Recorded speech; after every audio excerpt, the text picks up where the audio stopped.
Prostate cancer it's a killer disease.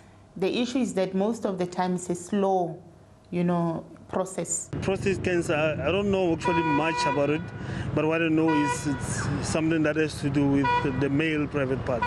I believe that more initiatives need to be put out there for men to be more aware. I know of a number of guys who operated for this prostate cancer. Unfortunately, if the cancer is picked up later, when the disease has already advanced, and especially if the disease has already spread, we do not have any cure for that, and the survival rates then significantly drops.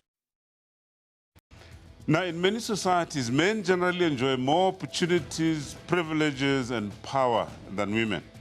Yet all these multiple advantages just do not translate into better health outcomes. This is hardly surprising, because women are 3 times more likely to visit their doctor on a regular basis. Sadly, men are about 1.5 times more likely than women to die from common conditions such as, heart disease, cancer, respiratory diseases, and so on. So why is it that men don't look as well after their health as compared to women? Is it perhaps masculinity? Has it got something to do with stubbornness?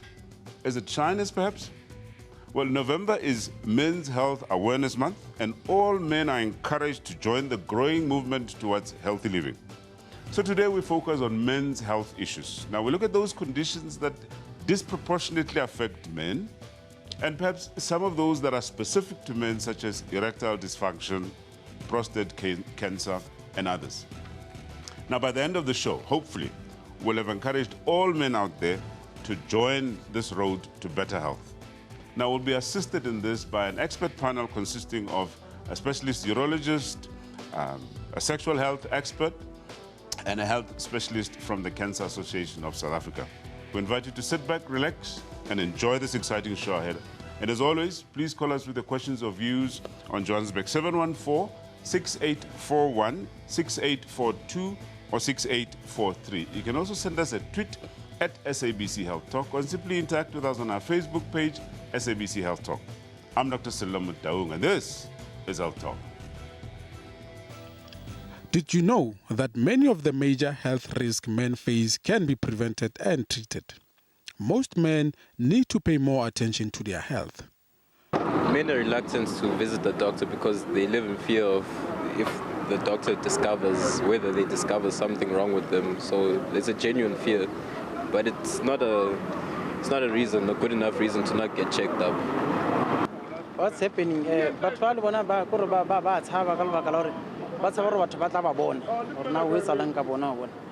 now we are can no ke bona o le betere ampa ya tse borna maemo ha ya bophelo a ko re ke a jwa baske be sa buti ma ngathola ngculazi noma ne-BP umuntu ongakwazi ukubamba le ungathatha le pressure ya bana ba tsaba clinic so ke ka o sa ndo ba le stressed or ish like we chose or maybe HIV mar hore motho a tseba gore HIV ke ntwe right or a tsebe status ke ntwe right or motho a tsebe gore na o bophelo ba hae bo jwa.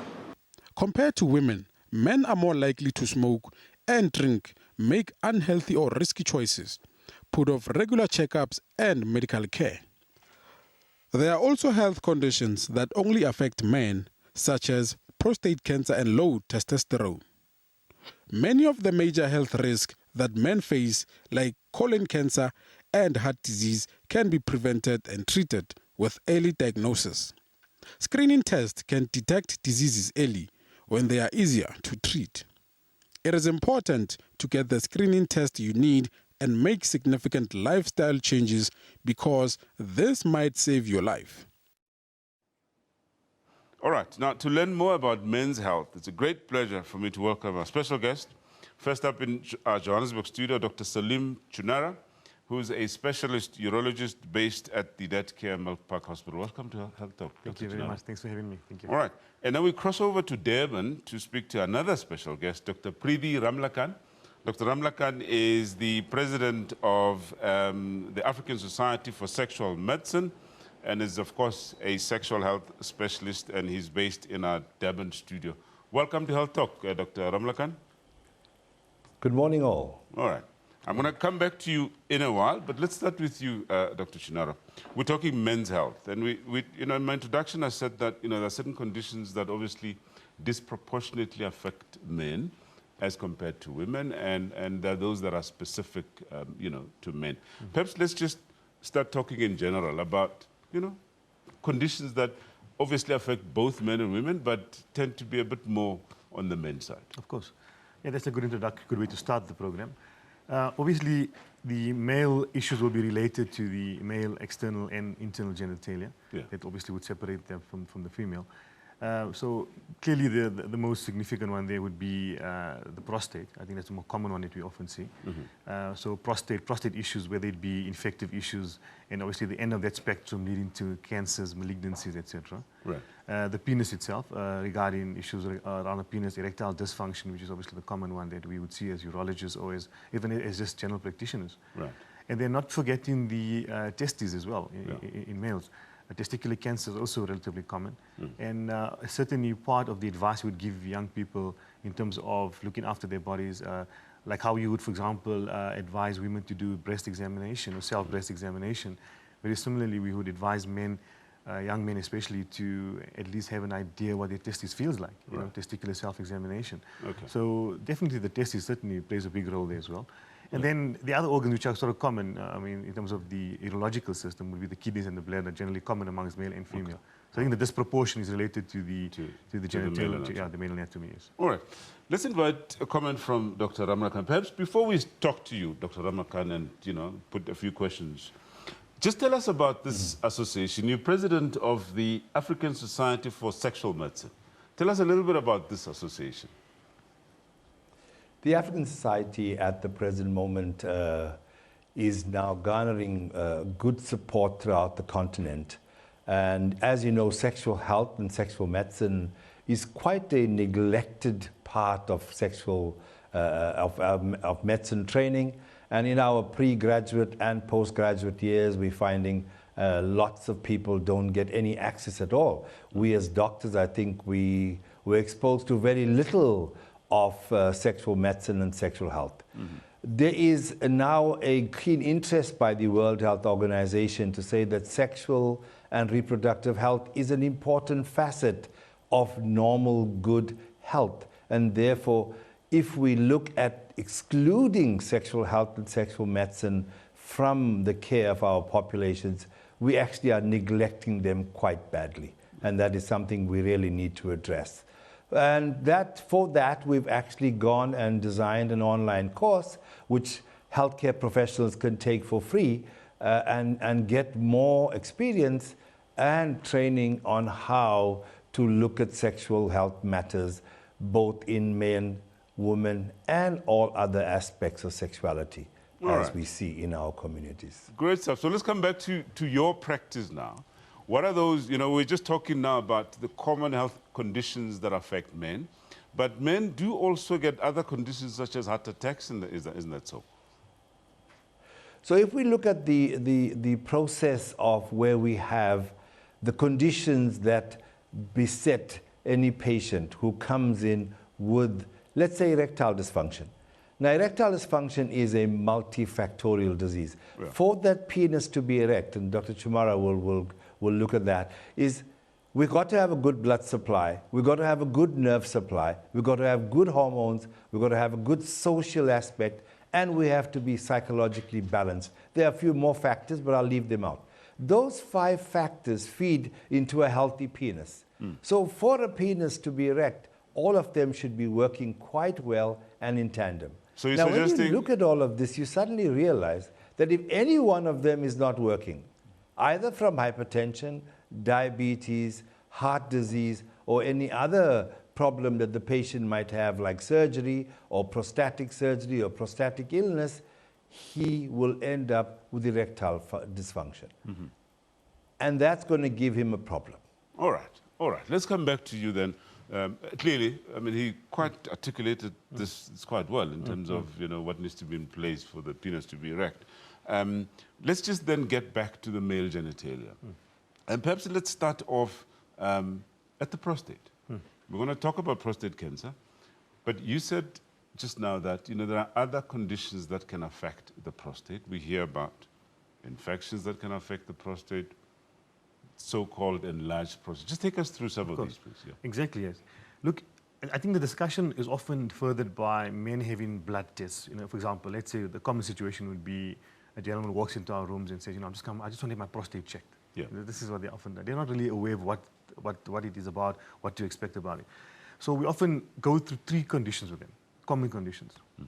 Again, depend on the age group as well. Let's say in a younger age group, looking more at the likelihood of prostatitis, which is really an infection or inflammatory process of the prostate. Now, how would we pick that up? Because it would affect the PSA, which is the blood test. It's a marker that tells us about disease activity of the prostate. Yeah. But before perhaps they come to you, what would be the common symptoms, as it were, that men out there should say, if I experience this, it's time for me to go and consult? Sure. Those would be most of the irritative symptoms of the urinary tract. Yeah. So you're looking at things like frequently going to toilet, waking up at night to go to toilet, having the sudden urgency or the rush to go to the toilet very quickly. And I often ask my patients, like, if you're in an office situation, are you using the toilet a bit more often than the people around you, just to get a gauge of how, on average, are you going more often? Or difficulty urinating. And then the other sort of possible infective symptoms or signs would be burning when passing urine, discomfort when passing urine, blood in the urine. There's quite a spectrum of symptoms that could mean a lot of things, but I think it would prompt the individual to seek medical attention, which would then cause us then to perhaps investigate it further, But that would probably be a starting point, I would say. Okay. Then there's this concept of an enlarged prostate. Just take us through what that is. Sure. So that would be, let's say, the next likely possibility of conditions affecting the prostate. Right. So prostatitis was the first one we mentioned just briefly. Right. BPH, benign prostatic hypertrophy, benign prostatic enlargement.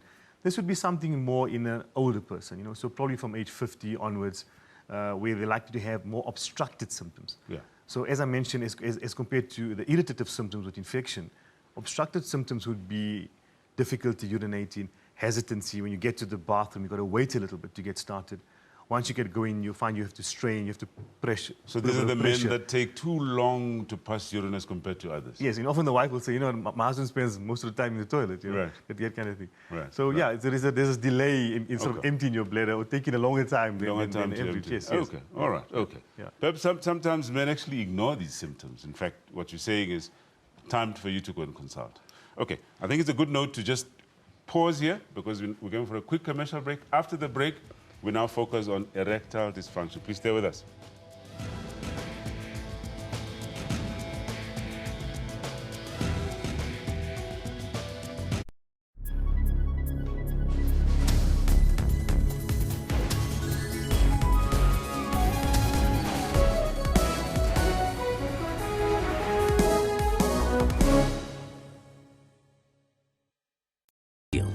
Embracing our members in good health since 1968. So good, nothing else can replace just your slightest embrace. And if you only would be my own for the rest of my days, I will whisper this phrase, my darling, c'est si bon. If we're talking health, then let's talk seriously. Animation, virtual reality and games. We have all of that and other technology and social media news. I've got the full version of the game at home, so I play it a lot at home. We also tell you how Africans are using tech to improve their lives. We have to close the digital gap. So join us on Network for your African technology and social media news. That's Network with Ms. Phumelele Zondi every Sunday at 7:30 p.m. Central African Time.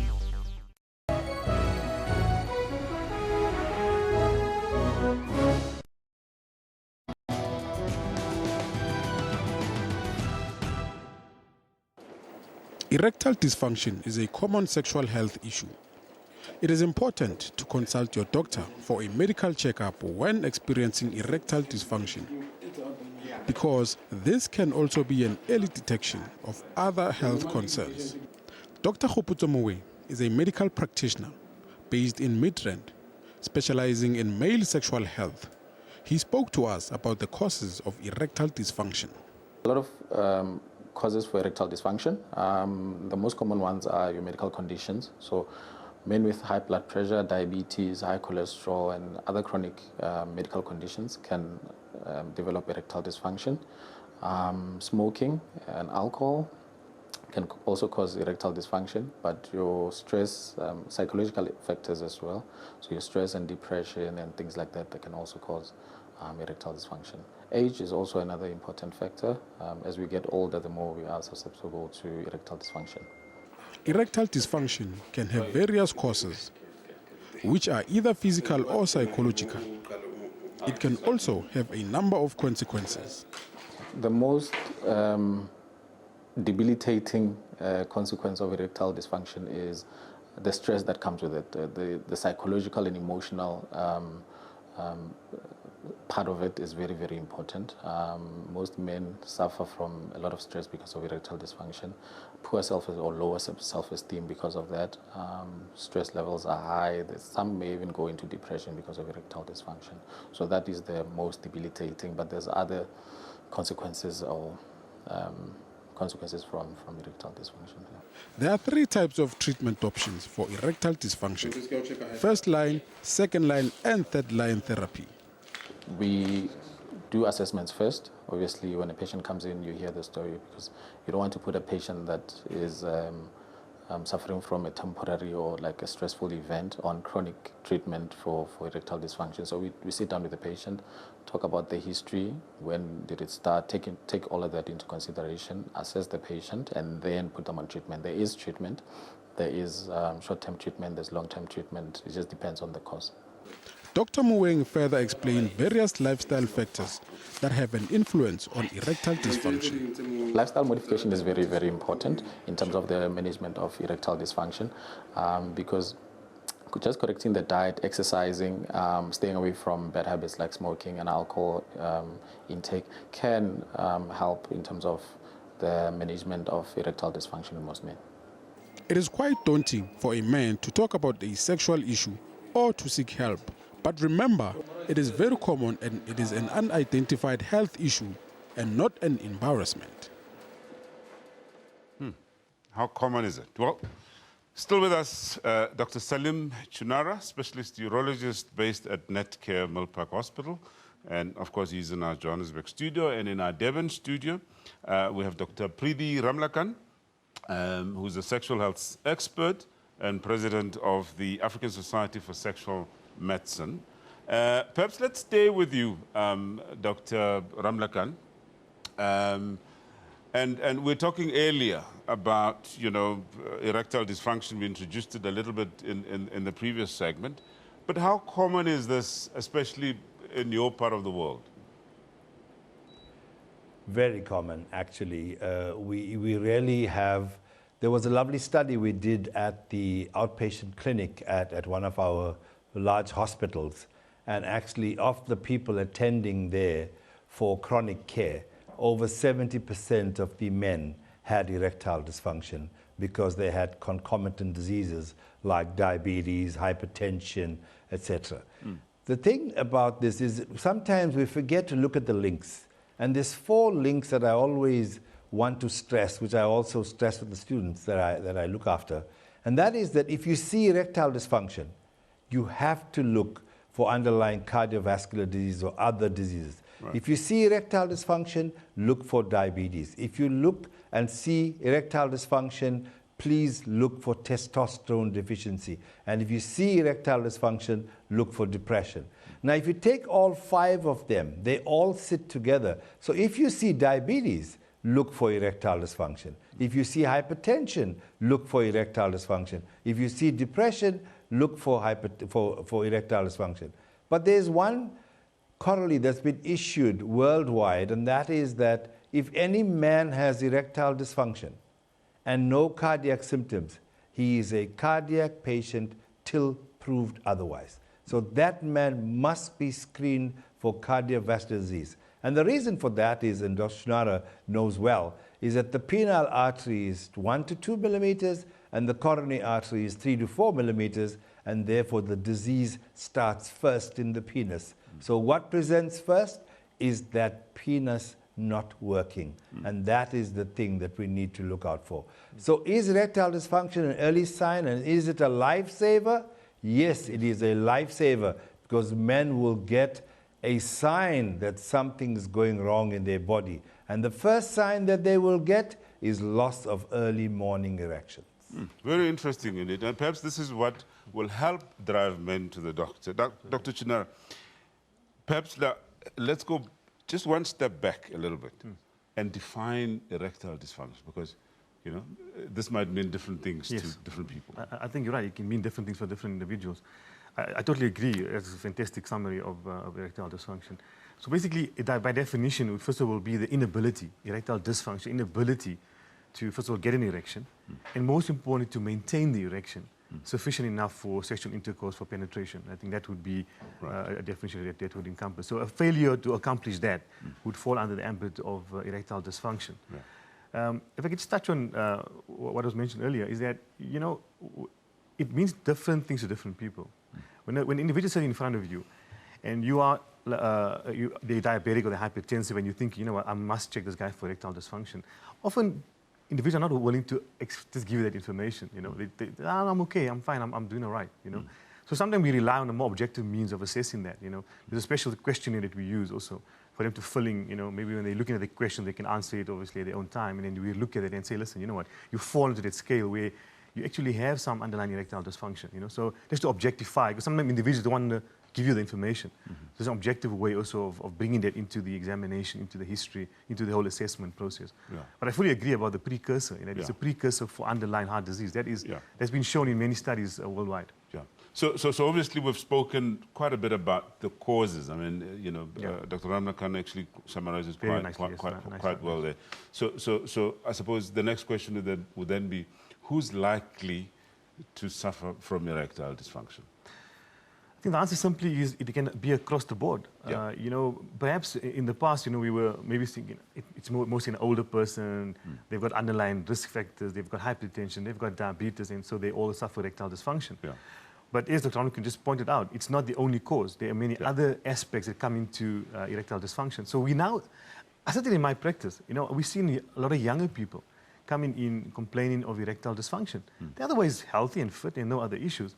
But if you sort of delve a little deeper, you find there may be sort of a psychological component to it, or it's a performance issue with their partner, or there may be an underlying cardiovascular or other metabolic or medical risk factor that is not pronounced, you know. And not forgetting in all of this, I'm just throwing another whole curveball here now, is the metabolic syndrome, you know, which sort of encompasses a lot of what we're mentioning now regarding blood pressure, regarding diabetes, central obesity, high cholesterol. You know, certainly those, it's really a big bag of possible causes that can give rise to erectile dysfunction. So I think to answer the question is that it's across the board, you know. I don't think we've just simply seen it in a specific age group, you know. We certainly are seeing it in the younger age group as well. All right. Perhaps just to touch a little bit on some of those lifestyle issues that may play, you know, a role in erectile dysfunction. Your comment? Yeah, so like I said, obesity, and I mean, we can think of multiple causes for obesity. I think that's a very central factor. So lack of exercise, you know, not eating healthily, you know, this type of sedentary type of life, you know, just sit in the office the whole day, go home, sit in front of the TV, lounge away, and that kind of situation, you know, not looking after your general health. So, like having your regular checks, blood pressure, your cholesterol, your sugar checks, you know. I mean, there are many other medical sort of fraternities that are doing this regularly, you know, getting you to go to a gymnasium and rewarding you for that, having you have yourself regularly checked, so that you can pick up things early enough and avoiding long-term damage to the vascular system. I mean, as you would know, I mean, the vascular system is not damaged overnight. It's a process. It's certainly an underlying process. All right. Let's go over again to Durban and speak to Dr. Ramnakan. Now, Dr. Ramnakan, let's talk a little bit about treatment. We do know that, I mean, there are treatment, you know, methods available that people can access by visiting their doctors.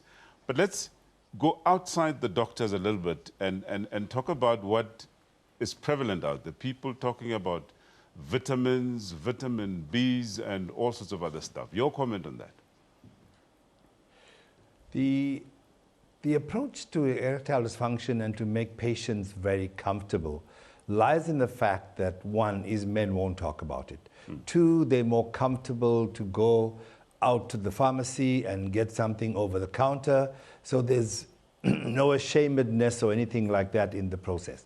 So exposure to over-the-counter products is very, very high. I mean, the amount of over-the-counter products used at the moment for erectile difficulty is very high.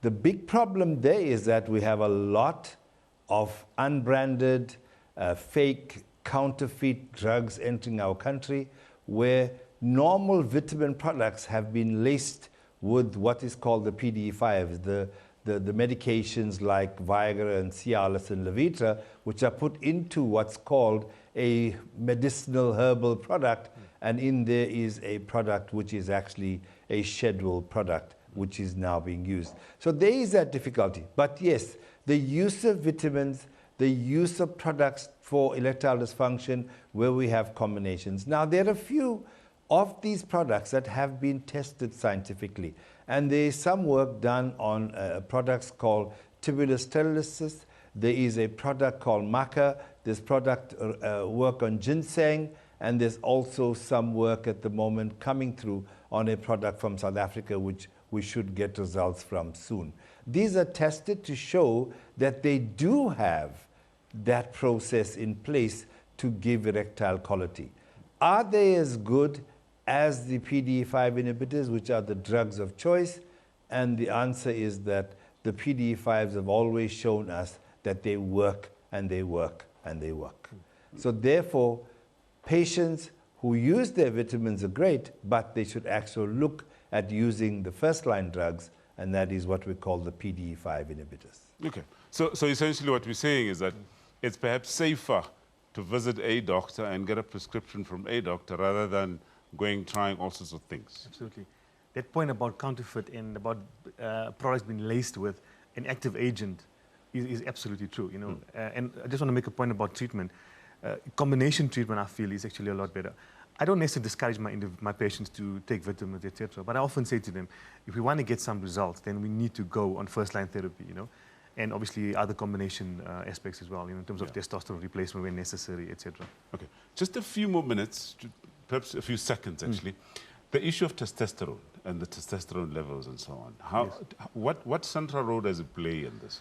Okay, testosterone doesn't really have an effect on your erectile function per se, but certainly one of the factors that will alert you to a deficiency would be the loss of the early morning erection. You know, and very broadly to summarize the role of testosterone, it's really also to maintain the health integrity of a male as well as the erectile function, the erectile tissue.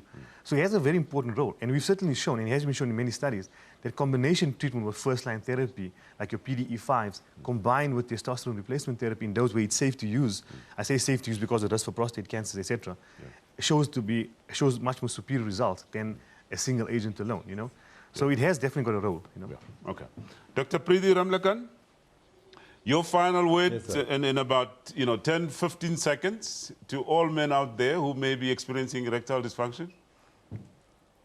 All men should remember that if they have any erectile difficulty, they should be fully assessed and screened for cardiovascular disease, testosterone deficiency, diabetes, and any other underlying condition like prostate disease also. So I always say that men should have a tick box. And a tick box of, have I checked my blood pressure? Have I checked my waist circumference? Have I checked my PSA if I'm over 50? Have I checked my sugar? And have I checked my lipids? If I've done those 5 simple things, it's a good start, and therefore I know that I don't have any underlying disease. I can assess my erectile difficulty without any problems. But if you have not done a checkup, don't take medication. Very wise word indeed. Dr. Preethi Ramlakan, sexual health expert and president of the African Society for Sexual Medicine from our Devon studio. Thank you so much for your contribution. All right, on that note, then we're going to go for a quick break, and when we come back, we now talk prostate cancer. Please stay with us.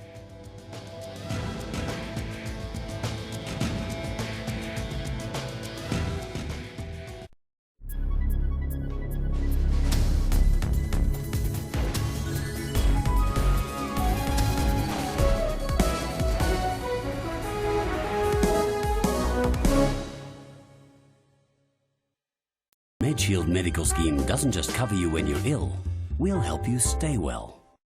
MedShield Medical Scheme, we don't just talk health, we do health. Keeping you up to date with business developments. So there's no shortage of money in the system. There's a shortage of implementation capacity to actually get things done. Always on point with news of the day. May has promised radical social and economic reforms, fueling speculation over the future of current senior figures. On the ball every time with all sports codes. The Joburg side already have a quarter-final at home, and a victory against the Argentines will ensure home semi-final. Accurate weather updates after every bulletin. Stay tuned to News Today at 3 p.m. from Monday to Friday on SABC News.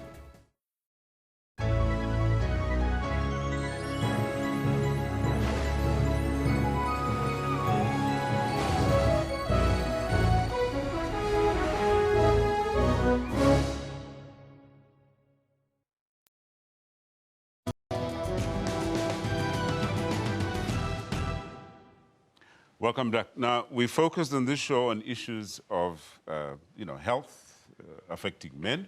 And in this segment, we're going to focus a little bit on prostate cancer, which is really quite a serious disease. I mean, it is said that each year, over 230,000 men will be diagnosed with prostate cancer. And sadly, about 30,000 will die. So this is quite a serious condition.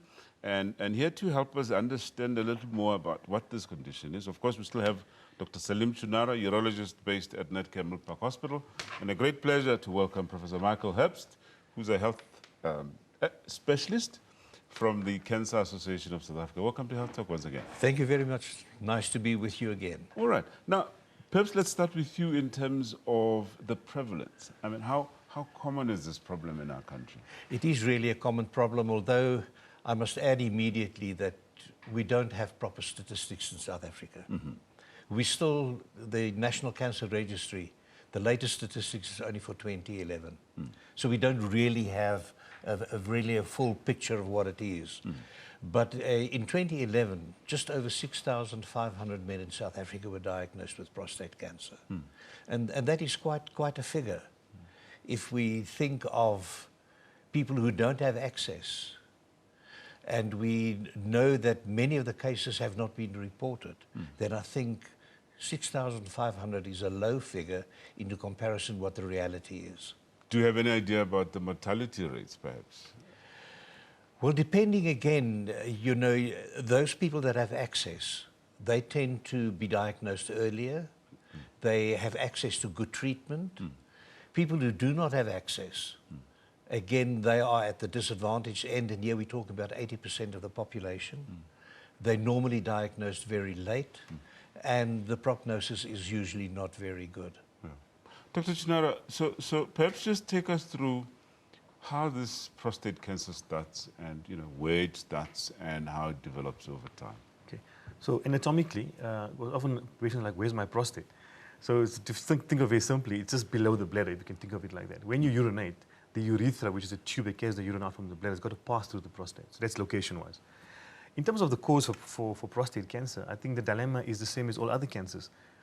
We don't actually really know the exact cause for cancer, but there's certain postulates, there's certain risk factors that we think may play a role in terms of cancer. So age is a factor, and often we always thought it, it's always a belief that it's only in older men, although that's now starting to change as well. Starting to pick up cancers early on. I mean, if someone is 80 years old, 80 or 90, the risk of picking up prostate cancer in them is probably as high as that. So it was always thought to be an older men, but I think now we're changing our understanding about that. And perhaps what's contributed to that is the screening for prostate cancer, where a lot more individuals that are seeing shows like this are saying, let me get my prostate checked, let me do a PSA, and all of a sudden find out, my PSA is through the ceiling here, what happened here? That kind of thing. Yeah, but where do we see it more? I mean, is it in older men? Yeah. Can you see it in younger men, for instance? You can see it in younger men. If I look at my own experience, I think the youngest that I've seen with prostate cancer is probably about 41, 42. Yeah. Again, diagnosed purely because there was a family history of prostate cancer. And the gentleman felt, let me have my prostate checked. And in the process, we picked up prostate cancer. But just to get back to what you asked me initially about the causes. So age is one factor.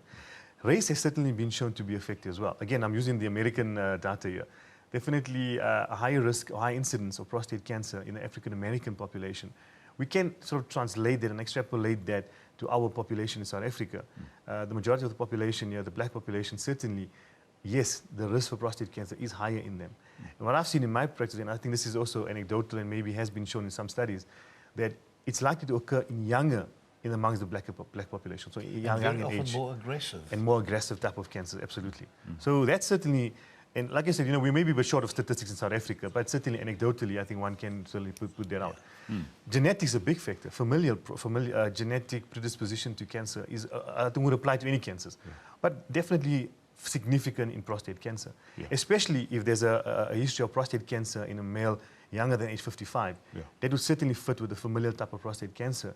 That individual's sons should at least have themselves checked for... To have a baseline. Baseline PSA, so I have an idea. Okay. In fact, we've seen them early on, from page 40. I'm going to ask you about awareness just now, but before that, let's take Francis on the line from Botswana. Francis, welcome to Health Talk. Yes, good morning to you.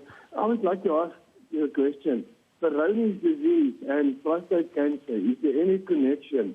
And if not, what can you use, for instance, for a healing process for Peyronie's disease? Okay, interesting question. Peyronie's disease and prostate cancer, any link? Peyronie's disease and prostate cancer... Perhaps just for the sake of our viewers, just explain what Peyronie's Well, Peyronie's disease basically is where there's a deformity with the penis, and often that deformity is picked out or shown when there's an erection. Right. And often it's a curvature of the penis, Right. Can be to a side curvature, can be sort of up or down, which clearly would make sexual intercourse very, very difficult and also very, very painful. Often related to a plaque that forms on the corpora, which is those cylinders in the penis that become erected, allow you to have an erection. When there's some plaques or some fibrosis, some calcifications in those cylinders, when it becomes erect, it will distort the shape of the penis. Can be associated with pain as well. Can be related to previous trauma or even previous surgery to the penis. Yeah.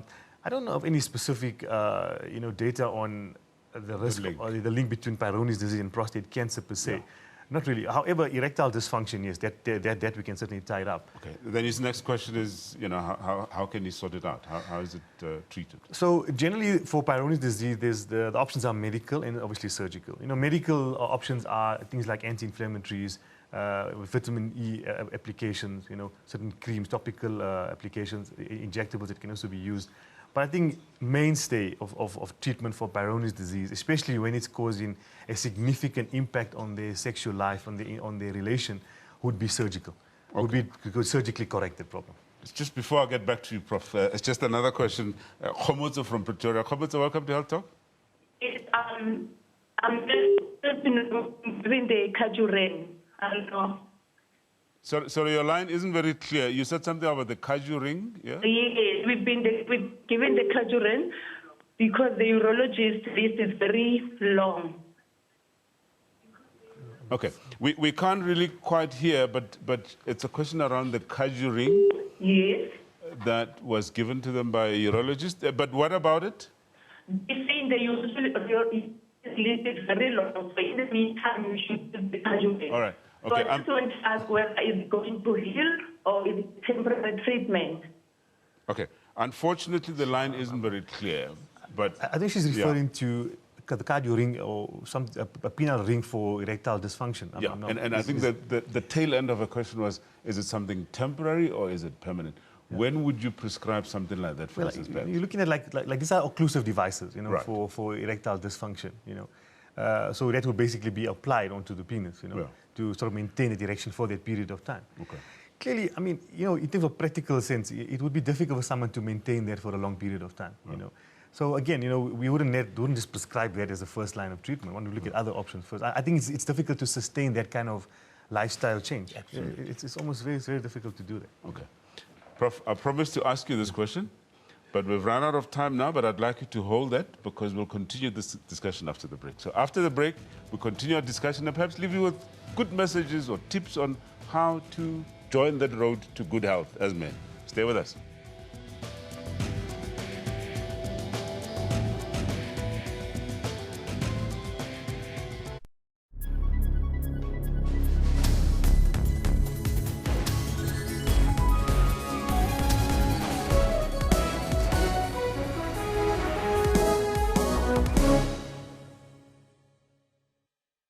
Shield, embracing our members in good health since 1968. If we're talking health, then let's talk seriously.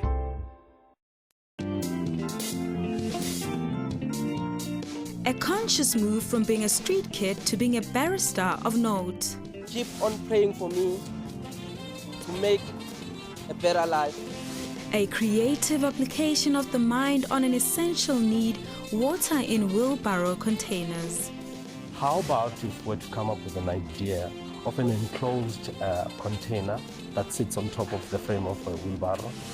With the sharing of resources, a boy with Russell Silver syndrome receives medication. The fact that you just said to me, well, you covered for next month, that's amazing. So that's the medication. For more inspiring stories, stay tuned to Bupilong every Friday.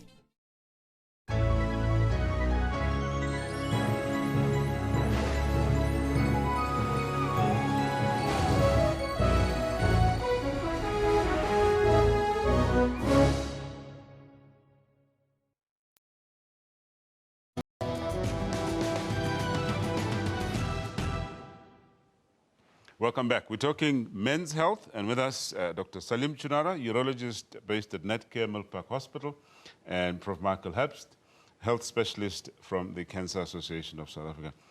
Let's get back to you. We were talking about, prostate cancer and awareness, but I believe Khomoto is back on the line. Khomoto, I hope you have a clearer line this time. Khomoto? Yes. I'm saying we've been to a public hospital. Yes. Because there are symptoms. According to the doctors, the GP, they saw some symptoms in my dad's PSA test. Yes. So because of the urologist in the public hospital, the queue is too long, they gave us Kajurane. So what I wanted to know, is it a permanent treatment or is it only temporary? All right. Because we need to come back in February because of the long list in the public hospital. All right. My dad is 84. Okay. Thanks for the excellent questions. It's much more clear. Yeah. Thanks for that's much more clear. Oh, so she's referring to Cardiogen. That's what she's referring to. Okay, right. So Cardiogen is just generic of, similar to Cardura, which is the alpha blockers, Flomax, Uromax, Tamsil, all the same thing. Essentially, that's treatment for benign prostatic hypertrophy. So she didn't describe the symptoms, but I'm thinking that most probably the symptoms were difficulty passing urine, straining, going very often to the toilet. Right. And they, as she said, they did a PSA as well. They may have found it to be a bit abnormal. Yeah. So Cardiogen would fit under that category where we're treating benign prostatic hypertrophy to allow them to urinate better. Yeah. It's not a permanent situation, unfortunately. I mean, medical therapy only has a certain role. We often talk about something called failed medical therapy in patients that are treated for prostate hypertrophy or enlarged prostate. Yeah. Medication work to a point because the prostate is dynamic. It's changing. As you age, the prostate is getting bigger in size. So eventually you can get to a point where the medication may work initially and then eventually doesn't work. So in this instance, obviously, they must just wait and go back in February as instructed. Absolutely. All right, let's get back to you now, Prof. Awareness, prostate cancer. How many men out there know that they need to be checking themselves on a regular basis? Not as many as we'd like to have this knowledge. Right. My first message to men when I talk to them is know your body. Because if you don't know your body, you won't know that there's something different today than it was last month or 2-3 months ago. So it's important to know one's body. And any change, and here we're now specifically talking about the male genitalia and the prostate gland, if you notice that the urinary stream is not as strong as it used to be, then it's an early sign that there is something with the prostate, and it needn't be cancer. It's most probably just an enlargement of the cancer. Of the prostate. But then also to, quite early on, to have a baseline as far as PSA testing is concerned, especially as far as prostate cancer is. Now, I know that there's a lot of controversy about doing PSA testing. Right. But I think Ben Stiller lately came up with the most beautiful message, and he said, PSA saved my life. All right, we'll come back to that because we need to talk about screening, not just for prostate cancer, but for men's health issues in general. Yes. But let's talk to Stephen in Johannesburg. Stephen, welcome to Health Talk. Yeah, good morning. Your question or comment, please. I got a problem. It's about my scrotum. Yes. And I have a little bit enlarged scrotum. Yeah. And I have gone to urologists. Actually, I've been to 2 urologists. They have done the scan and discovered there is no issue with that. It's only water. But it's giving me a lot of concern because sometimes during the day, if I walk around and if I come back, I start having burning sensation at night. I have done the cancer marking or something like that. I'm negative. But one of the urologists told me to ignore it.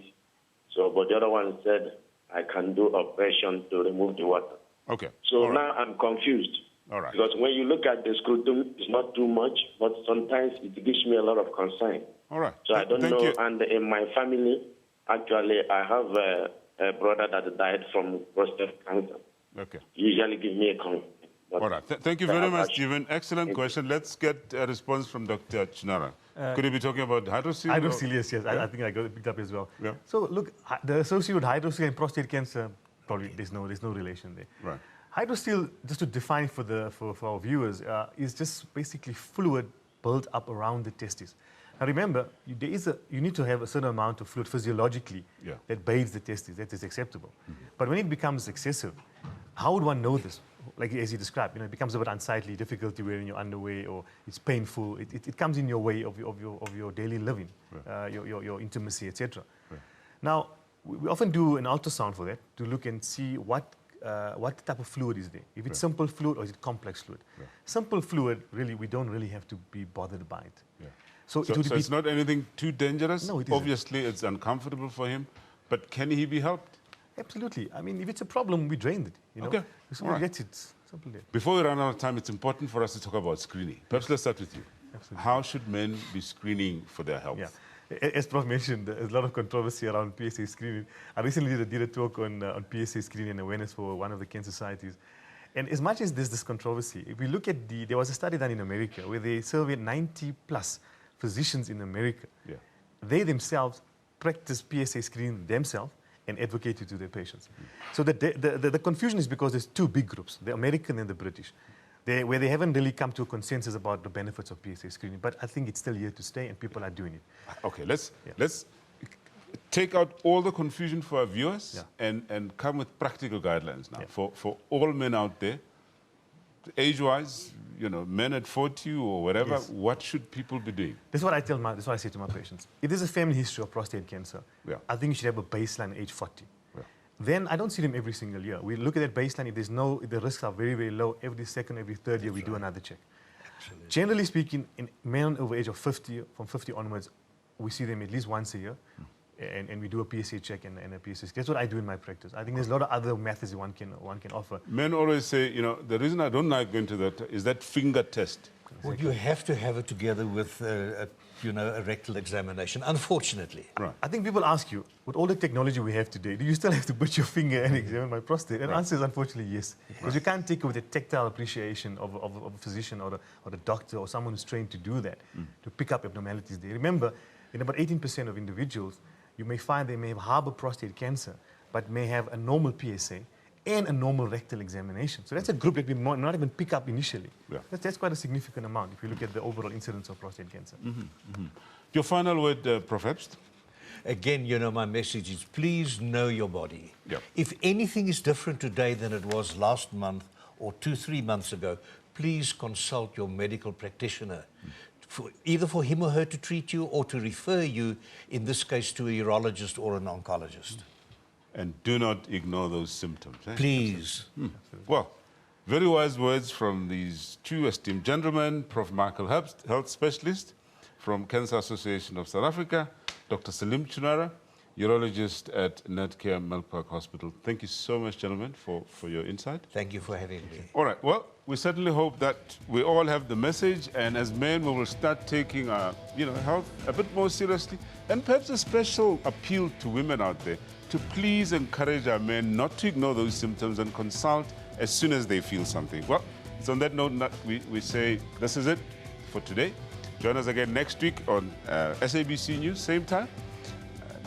I'm Dr. Solomon Down. Thank you so much for watching. Thank you for all your calls, and please do take care.